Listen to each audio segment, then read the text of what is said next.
Thank you for joining us for what I think will count as our last faculty professional development workshop of this academic year.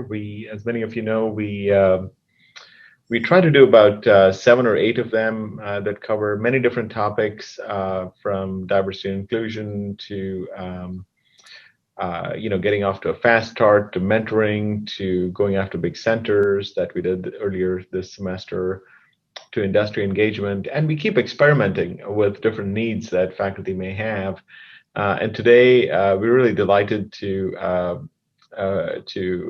organize this workshop together with our engineering communications office to really focus on how to amplify your research impact through social media networking. What I'd like to do here quickly is to introduce some of the panelists, and then I'll hand it over to Christine Babik to introduce Erin as well. So we'll take turns, and this program today is being co-hosted by great colleagues in engineering communications and in the academic affairs office. Okay, so let me just jump right in and introduce some of our panelists today. I'd like to first introduce Sasha Boltasseva, who is the Ron and Dotty Garvin Tonjes Professor of Electrical Computer Engineering. She specializes in nanophotonics, nanofabrication, optical materials, plasmonics, and metamaterials.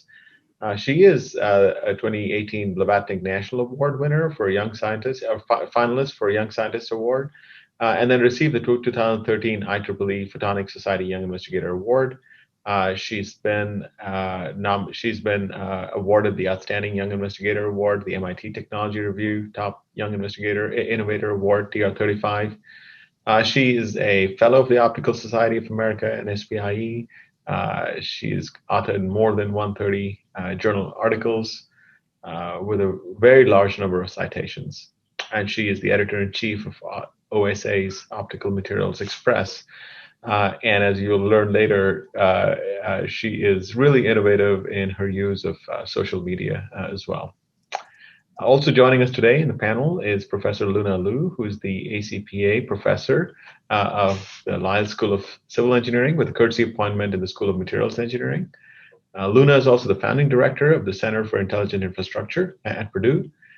She leads an interdisciplinary research group that works on novel nanomaterials and devices for energy harvesting and sensing applications. She's authored over 100 peer-reviewed publications with a patent and 7 provisional patents. Her research work has been featured in many national and regional media. She's won several scientific awards, including in 2014, the NSF Career Award. She's also transferred technologies from her research lab into applications and formed companies based on her innovations. And also joining us today is Pablo Zavattieri. Pablo is the Jerry M. and Linda T. Engelhardt Professor in Civil Engineering in the Lyell School of Civil Engineering. His contributions in industry and in academia focus on the boundary between solid mechanics and materials engineering. And he's been widely recognized, including through the 2013 NSF Career Award. His current active research program includes elements of multi-scale computational modeling for advanced and sustainable structural materials, really bridging the gap between atomistic and structural mechanics, mechanics of smart materials, hard biological materials, and bio-inspired materials design. His interests really rise in the fundamental aspects of how nature makes better and more sustainable materials, and he's also a very significant user of social media-based impact. And with that, I'd like to introduce Christine Babik, our fearless director of engineering communications. Over to you, Christine, to introduce Erin. Hi there, everyone. I'd like to introduce Erin Easterling. She's our senior digital producer for the communications office in the dean's office.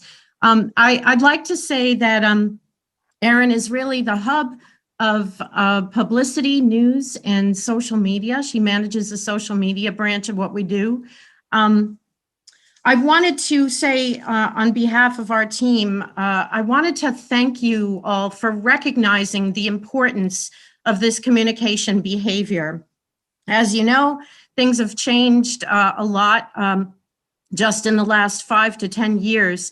And my office recognizes that, there's a 360 cycle that we call it in communications where everything is related, social media, web, press releases, everything that we do. And I would say that there's a ripple effect when we all work together. Marketers say that, if people work together at scale, if we extend our reach digitally at scale, then we will create a ripple effect, and we accrue a lot of benefits, such as to our reputation, which benefits everyone here.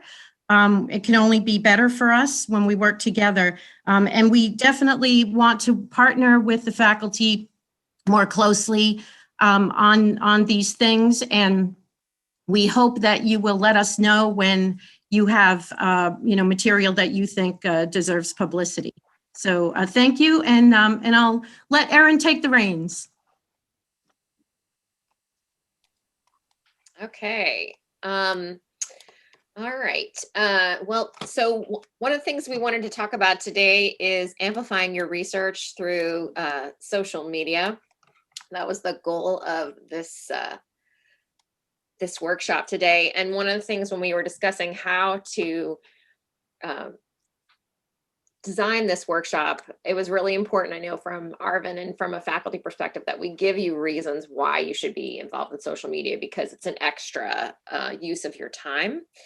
And it doesn't contribute to your tenure and promotion and your teaching or anything like that. But there are other reasons that we see for helping people use social media, which concludes networking with your peers, potential for funding opportunities that you might get connected with people there, and also potential students that might come to you, postdocs that might see your research online and be interested in working with you, students who might consider coming to grad school to work with you as a professor. So we have asked these three panelists to come talk about their experience in using social media, and they use it in different ways. We're going to go around and let each person take a turn responding to a question. And I wanted everyone to first start off with explaining why they use social media and what counts they're using. So if we can start with Sasha, that would be great. Maybe you can give us a couple minutes on how you use social and why you got started. Yeah, sure. Well, first of all, thanks for inviting me. I do think that it's important for us to be on social media right now, because that's how we can reach out to our students, to a broader audience as well, and keep up with the things that are going on right now. I used to be against social media. I'm a very private person, so I didn't really like when a professor would start, sharing things on the Facebook and gets all of the students being friend requests. And so I've been living with just my webpage, where I posted news, announcements, including announcement when I need students. It all changed when I became editor-in-chief for Optical Society of America journal, Optical Materials Express. I realized that if I would like to reach out to broader audience, and broader audience for publishing involves a lot of younger researchers, and all the younger researchers are on social media. In order to reach out to more students, postdocs, and researchers as readers, as potential authors, as potential referees for my journal, I started the Twitter account.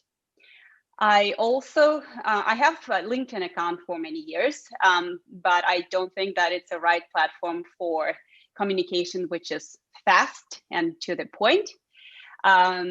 And so I liked Twitter. When I looked at it, I thought, this is exactly what I need. It has to be very fast. It has to be very concise, and it has to be very short and getting information across. And that's how I started. Great. And let's hear from Luna now. I know, Luna, I worked with you like a whole afternoon waiting for concrete to be poured on the highway. And I remember you asking me, should I start a Twitter account? And you did. You started one right away. And I know you use LinkedIn too. So maybe you can share about what kind of drove you to get involved in social media. Sure. Yeah. Thanks for having me. Very excited to be here. And I think Sasha raised a very important point is this outreach, right? So in a digital world, the outreach is really, it's very impactful. And for me to start it, it really started because the conversation with Erin and also the conversation with Pablo. Pablo is an expert on social media, and he's also my neighbor, office neighbor. So I think the one day we had a discussion, and I learned some, very, very good points from Pablo. Is it's how you want to outreach to the future students and your peers. So to me, I think there are three important things for the social medium. One is the social medium get you direct in touch with your audience, with your customer, right? So you can get that message come across very quickly, as Sasha said. And second is it's kind of like a one-stop platform. You can provide all the information and also access all the information. If you think about in the past, you have to go to journal to looking at the publication. You have to go to some the funding agency to looking at what is their recent FAA, but now you can just go to the LinkedIn or Twitters, and then you know what the NSF is putting on the new programs, or the DOE have what a new program. So I think that's really quick, important, immediate, and another thing, it's really you could learn from the others, like that peer connection, like the Erin, you raised that important point, right? So for instance, recently I just read the news and other colleagues, they have done this transparent acoustic transducer. So therefore you can actually not only incorporating the acoustic wave, but also photoacoustic conversion. So I thought that this is very interesting. If I wouldn't look at my LinkedIn account, I wouldn't get this information. So this is, I think this is three major benefits. And to me, and actually, Erin, you pointed out, and when I started a two account. I actually started a Twitter, and so that was quickly. I think within a couple of days, the followers get to like 100 or something, and then I also started LinkedIn. So in contrast to Sasha, I'm more focused on LinkedIn because I think a Twitter is really good for the people like Sasha, a thought leader, right? Promoting one large discipline. To me, I feel a little bit overwhelmed. Honestly, I feel a little bit overwhelmed because not only in the academic information, some other information on LinkedIn, and get me a little bit overwhelmed. And so I thought it would be better for me to focus on one particular social medium. So the LinkedIn get me connected with the potential funding agencies, the students, my peers, and I get a lot of collaboration from there, and which we can talk a little bit later. Yeah. Okay, great. And let's hear from Pablo. Now I know he's got LinkedIn and Twitter. He's pretty active on both of those. So Pablo, maybe you can share a little bit about how you got started using social media and why you are continuing to be involved. Yeah, I would say that, using social media is something that I started doing back when I was a graduate student, preparing the website for my advisor, and then doing my own website when I came here, and putting all the news. I think we all do that. And it was a one-way type of social media because you put the news there, and you don't know if the students are going to see it, or agencies are going to see it. So I started with LinkedIn maybe when I started here in Purdue, so many years ago. So I was building community in that sense. I was sending invites and I was getting invitations. So now I have a big network, people I know and people I don't know. But LinkedIn was the first one, but I wasn't really active. I started being active when we started with the press releases and also with Twitter. I started with Twitter back in 2015. And then I realized that you can actually do both at the same time with different audiences, because then I realized that some of my colleagues are in Twitter and some of my colleagues are in LinkedIn, and just a few of us are in both, right? Then I started looking at the other platforms like Instagram. It didn't work for me. or Facebook is only for family, you know, those kind of things. But Twitter was professional from the very beginning, and that's the way I use it. For me, these platforms are a way to, you know, disseminate work, to build community, to be in touch with colleagues, with students, future students, with industry. I mean, sometimes I get calls from the industry just because they saw one of the press releases, one of the posts, and I think that's important, right? So I think social media actually raises awareness of our work. And it's a way to, you know, similar to going to conferences, similar to publishing papers. We publish really good quality papers. We still go to conferences. But I think the social media keeps you there, right? So it gives you presence in a community that is growing. I mean, there is more and more and more of us there on the academic side. And it's like, you know, just going there and saying, this is what we are doing. This is what my work, what my group is doing. But also I get to, you know, I agree with you, Luna. I get to know a lot of other things, a lot of other groups, not only my community, but other communities that allows me to actually think about, you know, interdisciplinary work, right? So think about, you know, maybe I'm doing civil, but maybe with that, I can see biomedical applications for what I do. So I think that's great. It increases my network significantly. Great. Thank you for that. Yep. And now I want to share some examples of your work and maybe talk through them. So I'm going to just introduce some of the types of posts that you all make, and then go through again and ask you about these kind of posts and why you post this way. So I want to start with Sasha again. And one of the things I want to note about Sasha is that she has 2,000 Twitter followers. And the School of ECE only has 1,600. So you are a Twitter rock star. And one of the things I noted about your profile is that you list a bunch of hashtags, and you have links to your former institutions, I guess, maybe, where you went to school. Okay. So one of the things also, so I wanted to ask you about using your relevant hashtags in your work and how you're using that. And then also, I noticed in looking through your content that you promote your work here on campus, and also when you are working with other people. So if you're doing presentations somewhere else, you're amplifying what you've done in other outlets. And I think that's a great way to do things. You know, when people get invited other places, it's great to share that you've actually been chosen to speak at another institution. And then the other examples, well, you can talk about both of these, but so how you use hashtags, what you're doing when you're promoting your work. And I also know you do a great job of amplifying other colleagues, which I think is really interesting about what you do. You're trying to be a leader in the communications about your field. And then, so I noticed a couple congratulations to other people, maybe someone you've worked with, and then you're also promoting, you know, things that are in the quantum realm in your community. So maybe you can talk about that, why you retweet and why you comment on other tweets. No, of course. Well, first of all, my use of hashtags and links to other places. I never thought about it.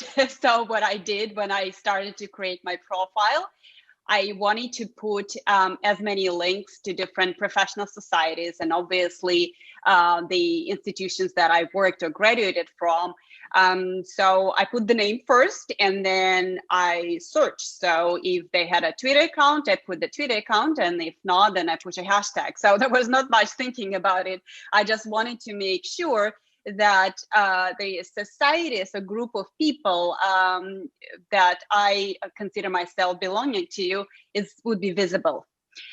So every time I do tweet or retweet, I think about that. So if I promote a work on quantum photonics, I know that both photonics and quantum are like the keywords or hashtags people are looking after. So then I put a hashtag, or if I post something in the memory of a scientist, I put the hashtag great scientist, because I know that this is something that is of interest to people and, you know, could resonate and be seen by more people.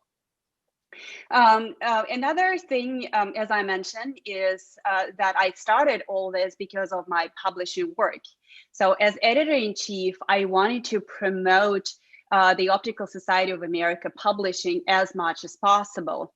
So every time my paper is published, or anyone else publishing in my journal or in an OSA journal, which is of interest to me, I retweet, because I, again, would like the journals and the publishing at large at OSA be more visible.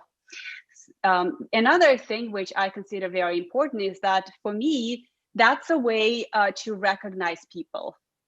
See, I don't know Twitter accounts or institutions for all of my authors. Obviously, we do publish lots of papers, but we do highlight our papers. So using social media for publishing is one of our strengths for the journal. And we are setting really strongly on that, because it helps us to promote our publishing and reach out to a broader audience of authors, readers, and referees.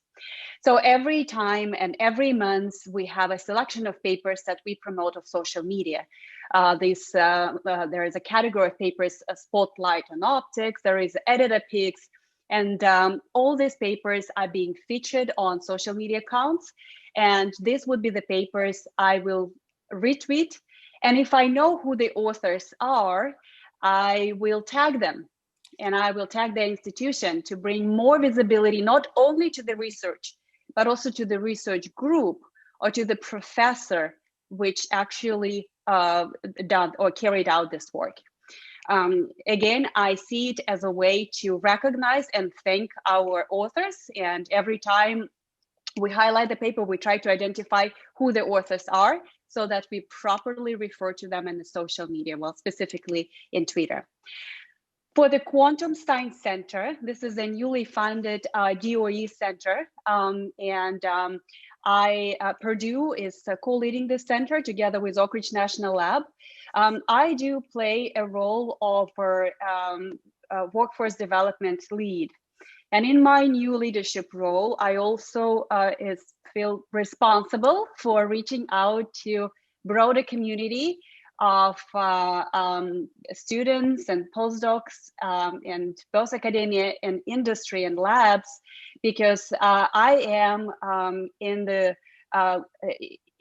this large community of people that are trying to solve the problem of missing quantum workforce. So you see my retweets about summer schools, about workshop and student poster sessions, again, targeting mostly students and postdocs to attract them to quantum, and for us also to map the landscape of that would help us to shape the next generation of quantum researchers and scientists. I retweet and my colleagues' work. Well, Pablo mentioned that it's similar to conferences. And for me, especially now in the Zoom days, it's important to stay connected to my community. So I do follow many people from the field of nanophotonics, matter materials, and quantum photonics.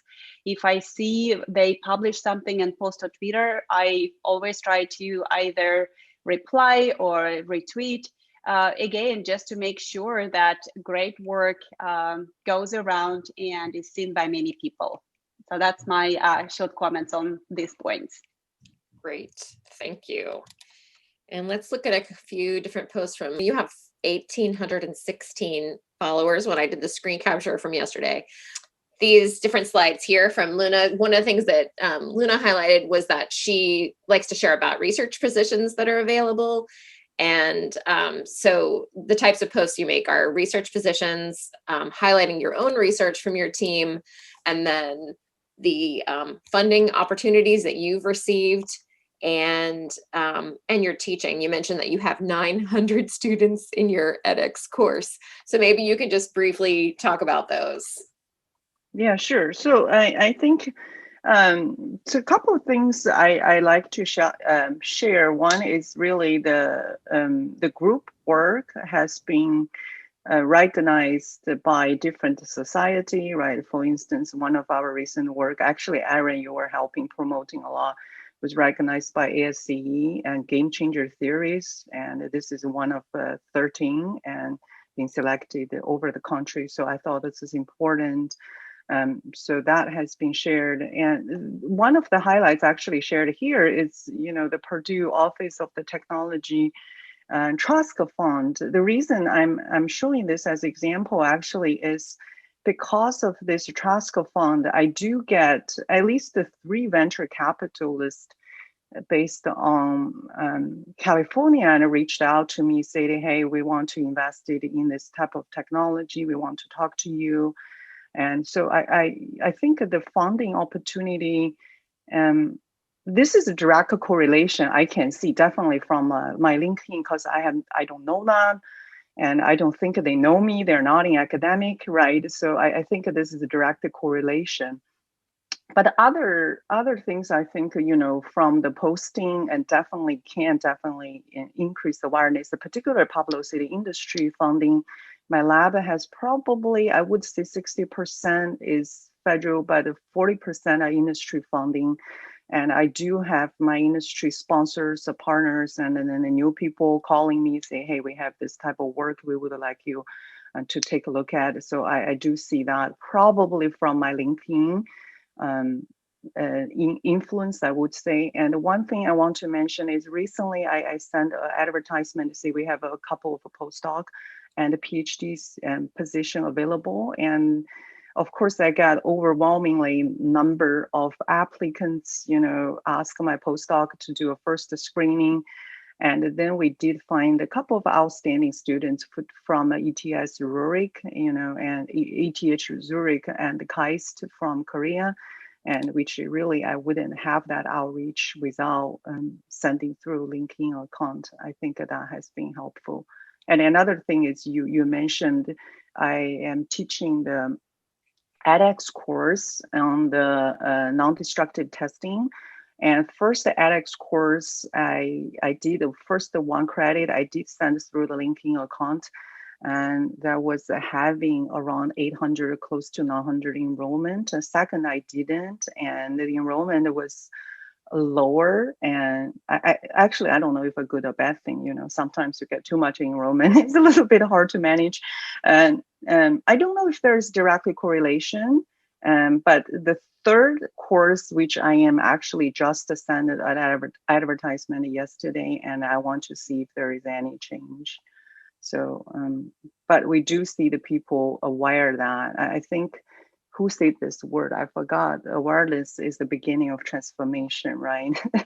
So to me, aware of the impact of the social medium is the beginning of the transformation of how we use the medium to directly get in touch with the students and the sponsors. So I think that's really what I learned from this experience. Great. Okay. All right, and let's look at a couple examples from Pablo. I actually got way too many examples from him. So Pablo's has over 2,400 LinkedIn followers, 1,500 on Twitter, and that's great. And so I want to show, here's 2 side-by-side examples. Here's when Pablo tweeted about the diabolical ironclad beetle. He got 2,200 engagements and reached 14,000 people. And when I tweeted at the university account, and this is how Twitter is too, it depends on who's looking at it at that moment. We only got 100 engagements, and we do get more engagements on other posts, but this is a really unique side-by-side that, people who are interested in what Pablo is working on, they engaged with this content right away, in a different way than they did from the college perspective. So I thought that was a neat side-by-side look. But this video, for the same exact story on our YouTube account, which is a different audience, right, it's the number 2 most viewed video we've ever had, with over 267 followers. So that's one of the reasons that we post content in multiple places, because you never know which one is going to do the best, right? So we try to amplify it in multiple platforms. So one of the things that I noticed that Pablo shares that's exciting is when other people share your content, we make our own content, but then when other people use the same exact materials and link to articles, featuring our content and also tagging personally. I don't know if you can see in this post, the National Academy of Engineers alumni, they tagged him personally on LinkedIn. They tagged him personally in Twitter. There are other groups that will share a story they read and retweet tweets, which is really great. It's really wonderful when other people will amplify your research for you they see stuff that you've posted on your own accounts or ones that are related, and then they use that content to make their own post. And so they're helping amplify you. And I think that's a great thing there. Also, one of the things that I noticed that Pablo does is he's trying to share his own published work. And then he mentioned, and Pablo, you could talk about this more in just a second, why you're using it to share also unpublished research, how you feel like that helps to reach out to other colleagues and share about research. And then I also wanted to highlight, you mentioned that you have shared research positions. Luna also mentioned that too. So did Sasha. You said this particular post to find a postdoc got 9,700 views on LinkedIn. So that's a pretty incredible way to try to get people to engage with your research lab or find people to join your team. So maybe you can talk about your unpublished research and why you choose to share that on your social posts. Well, the one on the left is published, but I wanted to do some kind of my own press release without bothering you, and I thought it was an interesting paper. So I made a video, shot with PowerPoint. We put music. A friend of mine look at the video and put the music there. But I thought it was going to be a really nice way to disseminate, research. It's a paper. I want people to know what I published. So I think at that point I did that in LinkedIn and Twitter. But there are other things that we do in the lab that might be interesting that don't really go into a paper. At the end of the day, when you just publish a paper, there are figures, maybe there are videos that you link, but you can actually amplify that by posting the videos directly in Twitter or LinkedIn. The one on the right, for example, is just some research that we did in the summer, and then we realized that some people were actually going in that direction, and I wasn't quite going in that direction, so I decided to post the experiment. And many people from different areas, like biomedical, molecular dynamics, they actually saw that as one of the mechanisms they saw in molecules, and they started retweeting that one. So that was interesting, and I think for me, doing this type of activity actually increases visibility of what we do, right? And it actually helps others to see what we are doing. Like I sometimes see posts from colleagues who are actually posting what they are doing, especially young faculty who are actually building their labs. Sometimes they post videos or pictures of how they get new equipment. And that for me very important, because I know, this person now is getting, this is going to be doing that, that type of work. It might be interesting to actually collaborate or invite that person for a talk. So I think anything that has to do with, raising awareness of what they are doing in the universities is very important. At some point, you actually make the connection, the mental connection. Oh, I remember, this faculty member in that university or in this university who is doing that type of work. And, you just send an email saying, okay, I remember that you were actually putting together this type of equipment or you were doing this type of research. You didn't publish it there, but I think it's interesting and we can probably do something together. So I think this works two ways. I'm posting things so people actually get to know what I'm doing, and then I know what others are doing. The other thing is the organizations like the National Academy of Engineering, that they are interacting directly with me, right? So they send me emails. So before they actually post it, they send me an email saying, Pablo, we are going to actually post this. This is great. And they know how to tag me. So sometimes you do that kind of things, you tag other organizations, they get to know you, and then sometimes they start tagging you for things that are similar. So that worked out very, very well. And, people follow those kind of things. Great. And did you get a postdoc? Did you get a postdoc out of this position? It's difficult because it's a very specific postdoc, so I'm still looking. Yeah, you're still looking. Okay. All right. Well, people know you're looking for one. Maybe you'll find one.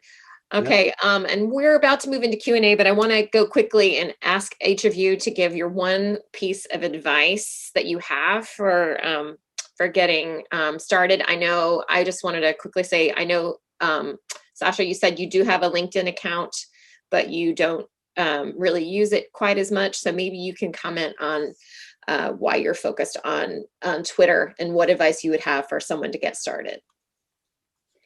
I think my main advice would be to be very clear why you're doing that. So you have to know the reason, because that will define in a way the best platform that you will have to use. So again, if you just would like to follow research and get deep into some of the fields, that could be one platform, or LinkedIn, for example. But if you need a quick way of staying, let's say, on top of things and making sure the information is distributed in a very fast and very efficient way, also reaching out to people that don't have time. You know, there are people that don't read more than 2 lines, whether it's email or post. I know such people personally. And in this way, Twitter would be the best platform. And I'm also a little bit this way. I need information in a, as condensed manner as possible. So seeing a tweet of someone's work in 2 lines is best for me, because then I can sort of screen and process many more posts. And that's what I need for my publishing. I have to get message across really fast. Okay, hey, there is a 1 week left deadline for the submitting your paper to special issue on quantum photonics. Get to it. If you need an extension, let me know. And it's just and some platforms like LinkedIn would be more information containing, maybe a little slower. And that's a way to decide which one would be the best. And that's why I chose Twitter, to reach out to as many people as possible, as fast as possible. And also to make sure that it's not missed, because you can, retweet your own tweet many times. And again, it's just a couple of lines. People will see it. Great. So thank you. All right, Luna, I just wanted to bring up, you said you reached like almost 100 followers immediately on Twitter, but you've kind of moved away from that. So maybe you can just touch a little bit more on why you chose to stick with LinkedIn, and that you said Twitter was becoming overwhelming for you.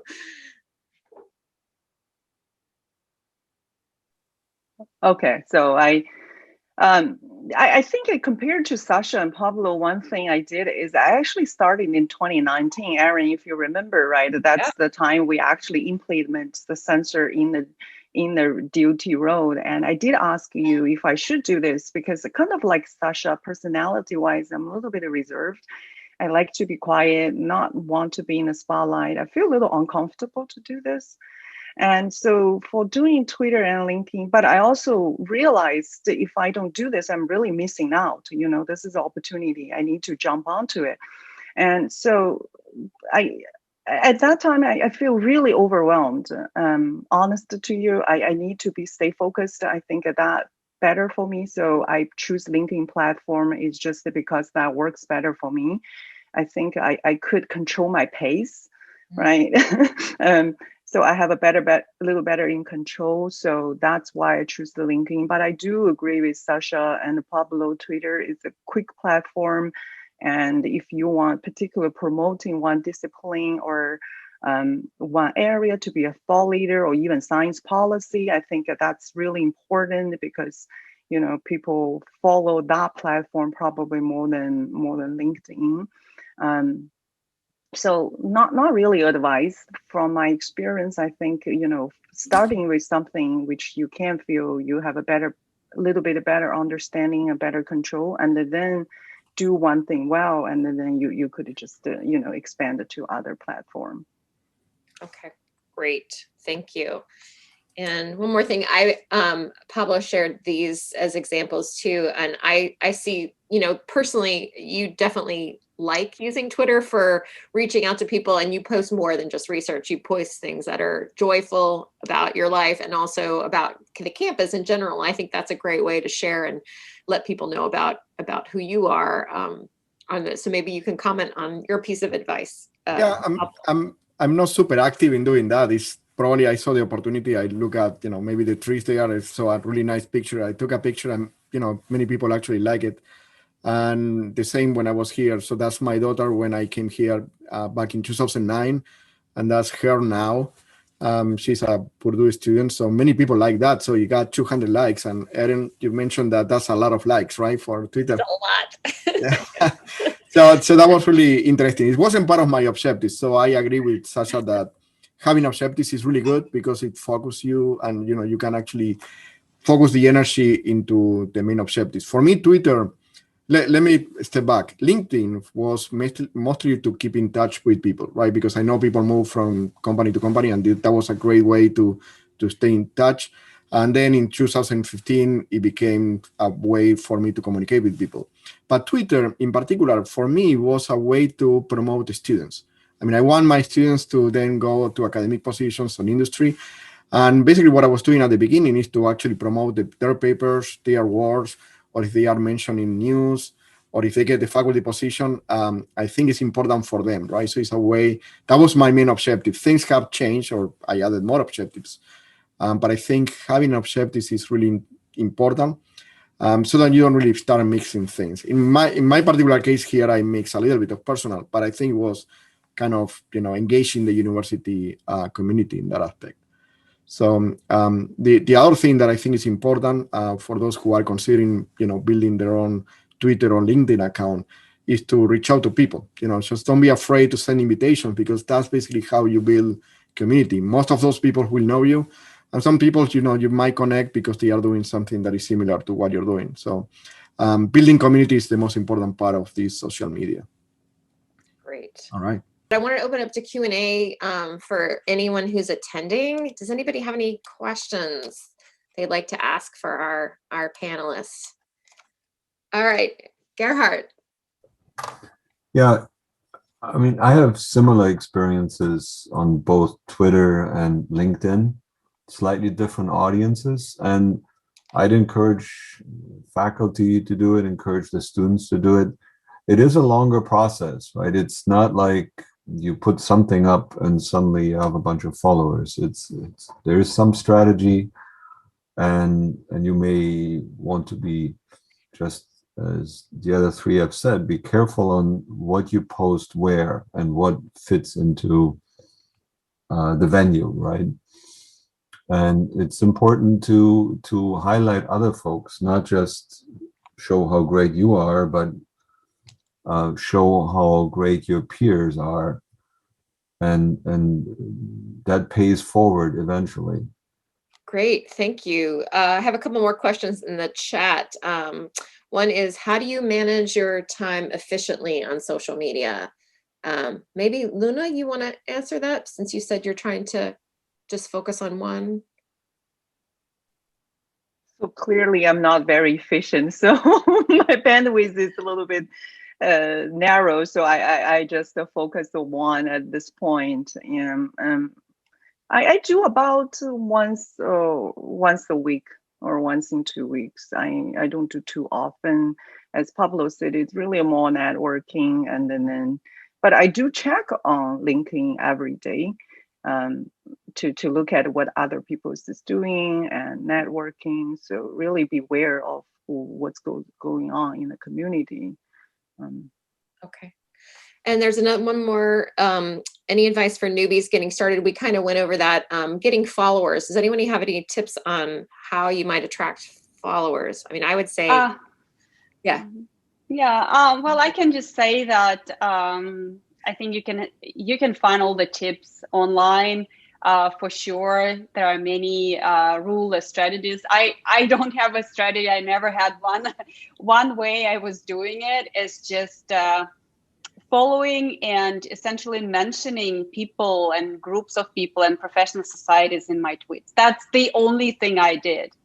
I never actually implemented any of the tricks or suggestions of how to get followers. All I did is I just try to promote the work of people I know by mentioning their Twitter names and the names of their institutions. and obviously all the entities that I'm part of. And then retweeting and commenting on other people's posts that will also bring you visibility. I agree. That's great advice. I think the more you tag people, and we'll talk about that more in the tips section after our break, that if you invite other people to follow you, if you have your students follow you, or if you tag other entities, then that's a great way to do that. Let's see, any other questions? I don't see any raised hands. Anybody else? Pablo, do you have any other advice for new people getting started? Like if you wanted to. Sure. I mean, be active. I think that LinkedIn, Twitter, those platforms have algorithms that actually know when you are active and trying to put your, the suggestion to other people. You get that more often. So people will say, oh, I know this person, and they will send the invite or they will follow you. So being active means, putting likes to other people, like, just trying not just to say how great you are, but trying to ask to say that to other colleagues, trying to, send congratulations for a paper or something like that. So just be active in that sense. Put comments. Sometimes people ask questions, and professional questions, and you can answer them. So part of that is it takes time. It's not unless you are super famous, it takes years to get followers. Right. So we're going to take like a 10-minute break, let everybody get another cup of coffee, and we'll come back and do at 12:30 and do tips. If anyone wants to ask any questions and stay on and ask any questions for our panelists. Could I say something that I felt was a bit missing in the discussion, or Sure. just add? There is also the white elephant in the room, which is Facebook. And it's typically being used for just private networks. But I've found that a lot of my colleagues and I connect on Facebook. And eventually, for example, my profile turned into a sort of public person profile. So when I have scientific things that are just about me, or when I see something cool, I actually post it as the public posting. And then I've seen people repost that on LinkedIn, etc., as a repost. So it's another way of reaching people, staying connected with a closer group, but then also reaching out and reaching new people, and the stuff then also shows up in Google searches, etc. So it's another way of influencing, or I think also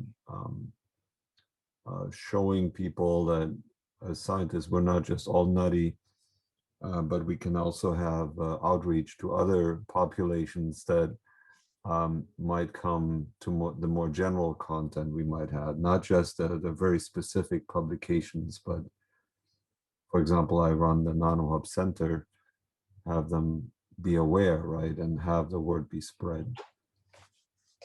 Yeah, I wouldn't want to discourage anyone from not using Facebook. I do think people have used it traditionally for personal posts. I think it's fine to start a Facebook account for your lab or yourself, or use your personal Facebook account for posts. The college itself has the most followers on Facebook, so we reach more people there than anywhere else. So I think the reason that we focused on Twitter and LinkedIn today is because it has a more considered more professional, and that there are communities for research in there. So definitely, I would say people can pick just one. I didn't highlight anyone that was using Facebook, so thanks for chiming in on that. I feel like if people do already have a Facebook account and they want to use it in the same way that our panelists have been using Twitter and LinkedIn, I don't think there's anything wrong with that. I think you can get similar results because there are people in the communities of Facebook that are posting for professional work as well. I think you somewhat get orthogonal results. I think you reach yet another audience that I think we might not reach otherwise on LinkedIn, for example. Sure. Yeah. And I think that what my concern too today was just having someone get started. So I think that feeling comfortable where you are and trying to pick one to focus on and choosing one. So if Facebook works for you and other people are using them, I would say to use what you know and what you have and start there and see how it works. So I think that's a great suggestion. Thanks for chiming in on that. If people are already using Facebook in that way and getting good results, then we should definitely stick with it. So. All right. Thanks. Yeah. And it depends on the audience as well, right? Yeah. So in Facebook, I post the same thing, but I get likes from my mom. Your mom. But I also got instances where I'm connected to program managers on Facebook, and they seem to read to Facebook more often than LinkedIn. Really? Yeah. We get comments from lots of moms on Facebook. I always tell people, like, even the students that work for me, they're like, my mom saw your post and she sent it to me. So. Well, but even that is incredibly powerful, because if we look at our own research groups, they're mostly from people that have not grown up in this country. If we can inspire a few more people that see that we're also normal human beings that go skiing and do other stuff besides our science, I think that's a great way to reach other people that we normally wouldn't. Yeah, I would tell everybody to have all 4 platforms and YouTube. So that's 5. So, but that's a lot. That's a lot for some people. I might add a little bit here. I think it depends very much on the person. To me, it is very important that I separate professional and my private life. I see that other professors post everything and, kids and trips. Occasionally, I might post something which is related to my kids. Well, similar to Pablo, I posted that my daughter got accepted to Purdue Engineering, and I was very excited. But it is still somewhat related to the audience that I am engaged with. Again, I have nothing against people putting all their lives there. And they have actually more followers. I agree with Gerhard. You're reaching out to different people. So that might be family and people that are not in your field, neighbors. And but it's very dependent on what kind of person you are. And I also see purely professional accounts where there is nothing in addition to research papers and funding opportunities. I think a fine balance is very important. You can definitely have and should have some personal things in there, because that's what makes it human. That's what makes it interesting. But again, at least to me, I wouldn't share my whole life there on the social media. Right. And that's why I don't use Facebook. That I'm there as a name, but I don't feel that that's my place. Thanks for adding that. Are there any more questions or any comments before we get started in some quick tips for social getting started? And again, this is just highlighting just LinkedIn and Twitter, but I think you could apply it to other platforms that you're working on. One of the things, so getting started with what accounts to use. We've talked about LinkedIn and Twitter. I recommend that every faculty member have a LinkedIn profile. It's free. They will keep prodding you to pay the $69 a month for the premium, but you don't have to do that. And so if you're not already using LinkedIn, I would recommend setting one up and at least checking once a year to make sure that it's current. If you have a new research focus, if you have new publications, I would update them, because I know that the 2 places that I look when I'm trying to do a post about a faculty member, as I look on their bio on the university site, and I also look on LinkedIn to see if there's any connections there that I might utilize, like university related or a colleague related. I sometimes pull photos from LinkedIn, mostly of students, not of faculty, because faculty have good photos on their bios, but I hunt down students on LinkedIn if they've won an award, and I'll pull their photo from there, because that's usually the most recent photo of people.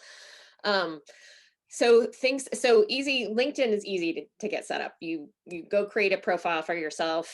You want to include a short bio about what your research focus is.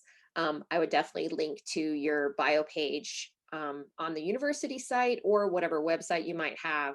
And then there are options for connecting to an organization or a company that you're related to. And you can choose to do Purdue. You can also choose the College of Engineering.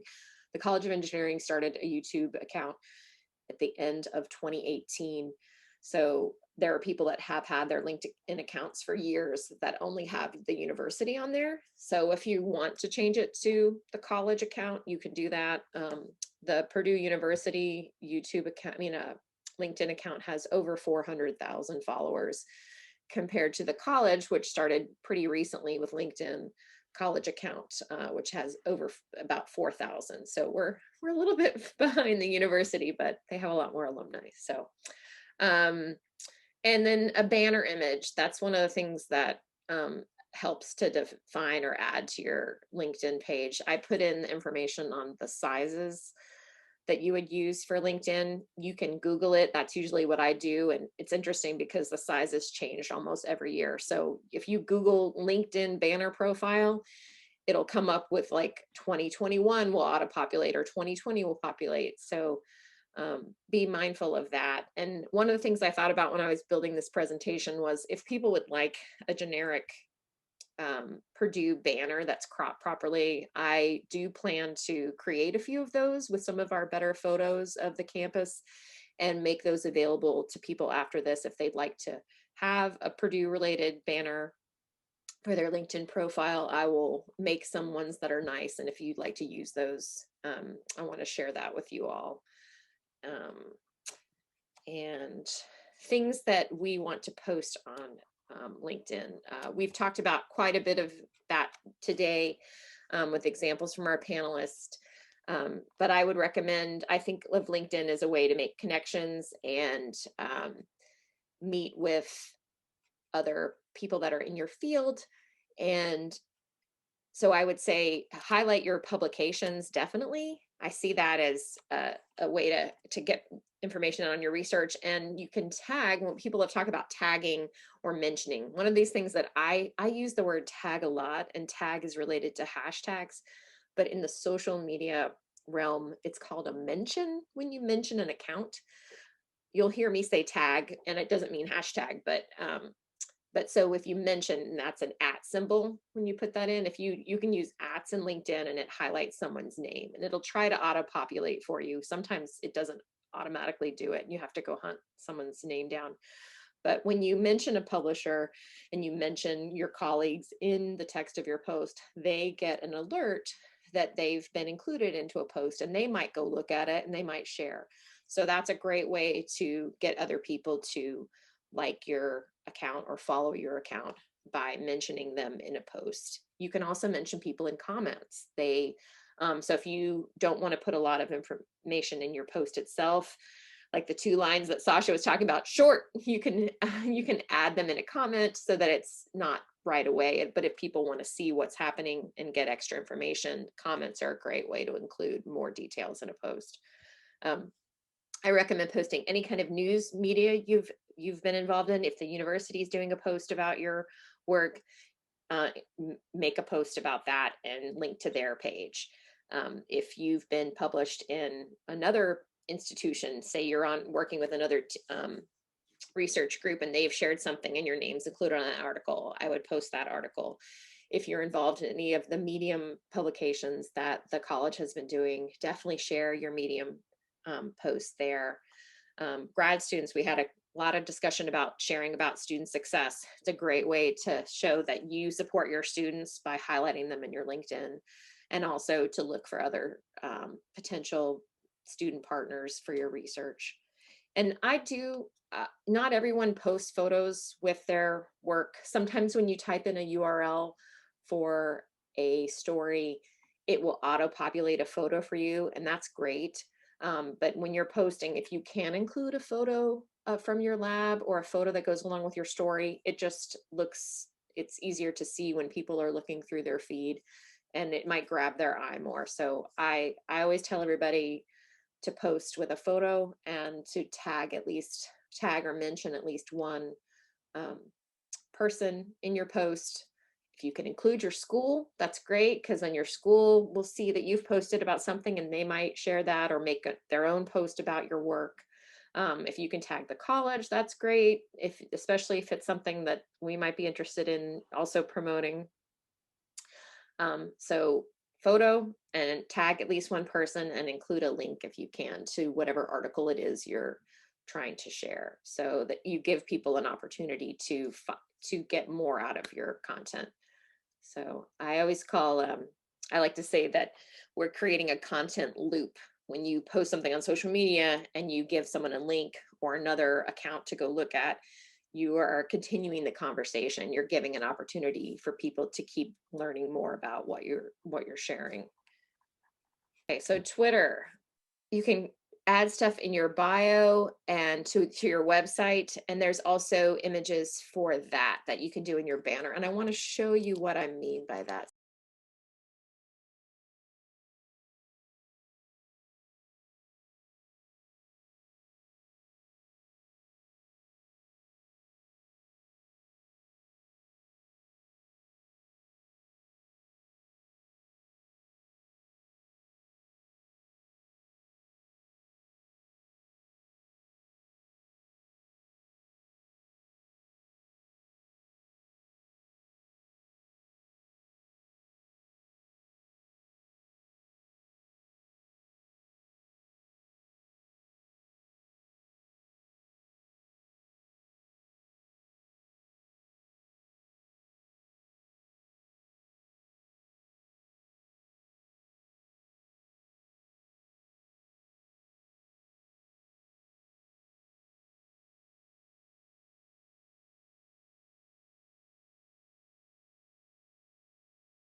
and ask if anyone has any more questions.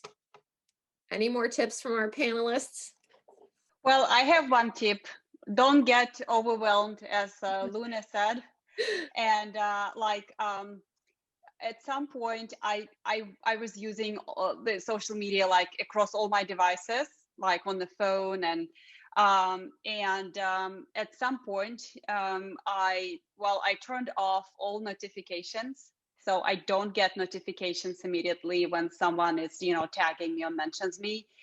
I do not limit my Twitter time or other social media time when I'm working at my computer, because that's part of my work. So I tweet links to research papers, but I set a limit of, depending on a day, 15 to 20 minutes on my iPhone, because I know that if I'm on my iPhone, then it means that I'm outside or with my kids or doing something.